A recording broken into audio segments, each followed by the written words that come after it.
Welcome to CATtheMinion YouTube channel. My name is Teresa, but you can call me Cat. I'm doing card of the day using the Dreams of Gaia tarot. So I did clear and shuffle these, so I'm going to go ahead and get a card.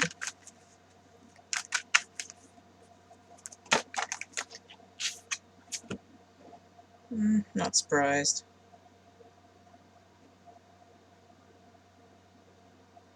This is the 11 of fire, which would normally be a page, but in this deck it's masculine and feminine energy.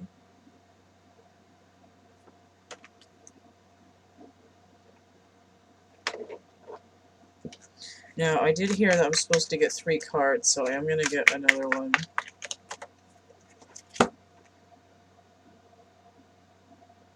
Four of water. So this merman here, he's got a dead eye and scars on his face, but he's realizing that he still has some value as a being.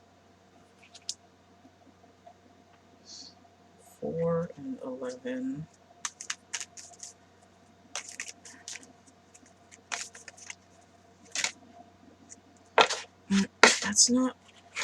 There's not one card, that's 2 cards.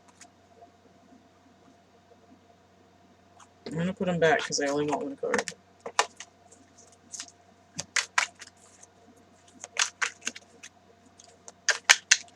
Tell me 3 cards and then spit out 4. Yeah, that's not right.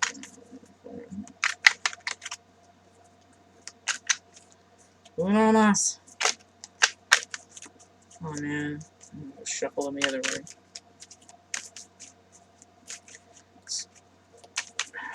Cards feel weird in my hands after using the other ones all weekend.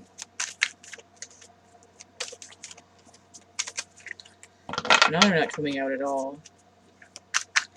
Eventually I'll finish the message here. So no, that doesn't feel right either.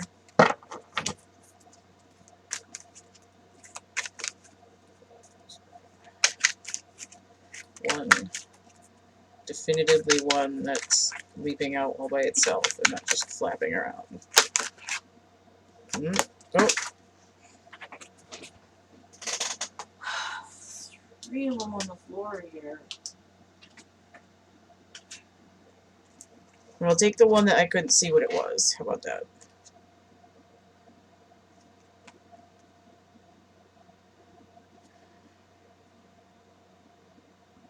Okay. So this other card is Desire. It's 20. It's where 20 is normally what Judgment would be, which is fire with Pluto, I believe, if I remember correctly. But notice that there's a fiery dragon right there. But I see this goat and a hawk.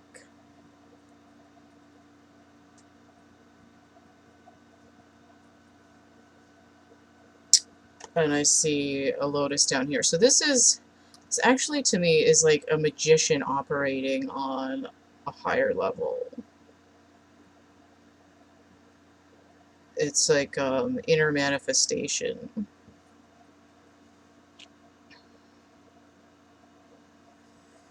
And it looks like this guy leveling up, because I have 5 times this 4 brings in this desire.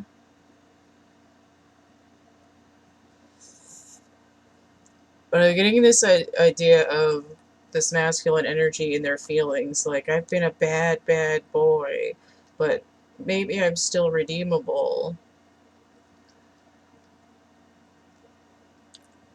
What do I really want in life? You know, like, if I were to give up all these pretenses, what's in the core of my being? Because he's sort of outside himself looking at his solar plexus. But he's gained this ability over all the elements to create. And then this eye over here by itself is almost like the universe looking in on you, or your your third eye turned inward on yourself. It's like the desire is what causes things to manifest to begin with in an energetic way. And it's like if you were just hanging out in your solar plexus, this might be what it would look like. But the initial urge, notice this mirror here, it's got masks on it facing either direction with this, even though you can't see it very well, that same singular eye that's on the other side there. So it's like if you stop being duplicitous, then you'll have this ability to move forward.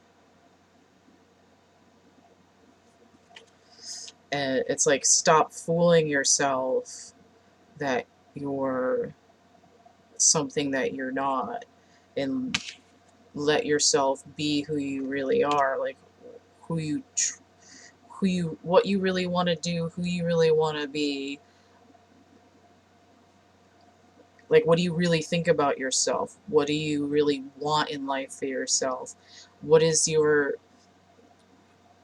true self screaming at you to be? What are your true feelings? And then we have this eye again here, that third eye up here now. This is like looking at yourself from outside of yourself in your solar plexus, and now you're like all the way in there. And we have this masculine feminine balance in the sun center.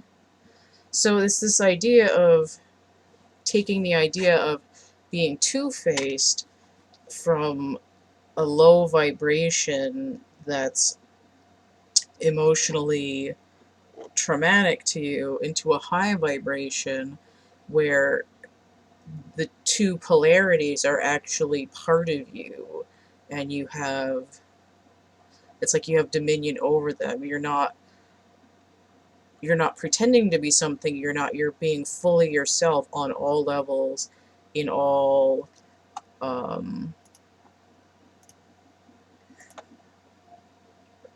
like in all sectors of your brain, in the creative side, in the logical side, in the masculine energy, the feminine energy, the light and the dark. Right? There's not that much of an illusion to any kind of dark night of the soul, except the fact that this guy here has the scars from it, and he's blinded in one eye. It's like you're being told to use your third eye and to not believe what's going on right in front of you necessarily, to use your intuition and to not take your own self at face value and be like, oh, this is how I've always been, so this is just how I am. It's like, no, go inside yourself and listen to yourself. If what you've been doing doesn't make you happy, then maybe you need to take a look at yourself.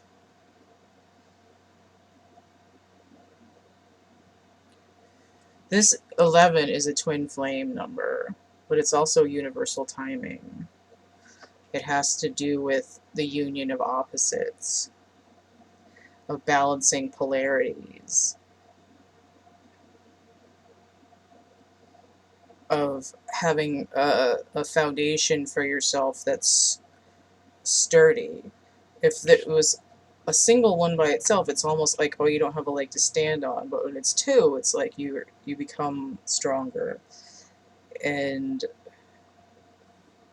so it's like a renewed passion for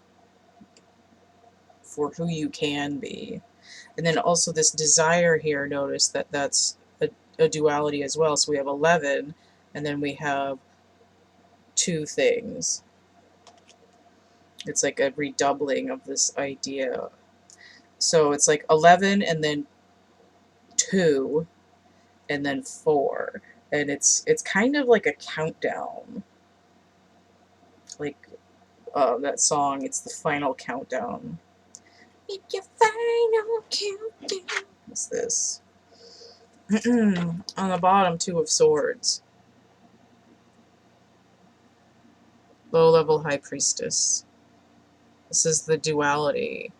So here it's like saying we're not being split apart anymore. Notice how that looks like 11.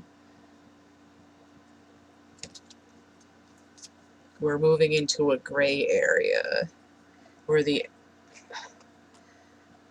we're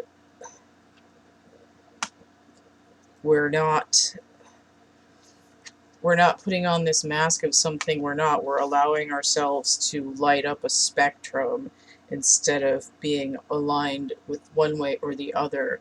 We're creating more viable solutions. It's like greater than the sum of the parts kind of energy. So we're coming out of Gemini season where duality and polarity is the name of the game. And also this is like Mercury retrograde. And the two of air, I don't remember what the astrological symbols are, but it doesn't really matter because I see the two there, I see the split, and I'm talking about it as if it's representing Gemini. Now, if it was a higher vibration and it was the 6, then it would be Gemini, the lovers. The High Priestess is ruled by the moon, and we're in Cancer right now, and I do have a water card here. So the issue is that we've gone through this phase of examining polarities for the last month, and now we're faced with emotional content regarding flopping back and forth between extremes, and we're being called to open up ourselves to the elements, to ground ourselves to ourselves so that we can start illuminating a spectrum instead of only having the polarities. Again, so everything isn't red and blue. It's you know, green and orange and turquoise and, you know, God forbid it's even puce if you want it to be, if you need to be in that energy. So this is about taking what you've learned from existing in polarity and applying it through this psychic emotional filter and relating it to your core being and saying, is this who I am? Is this not who I am?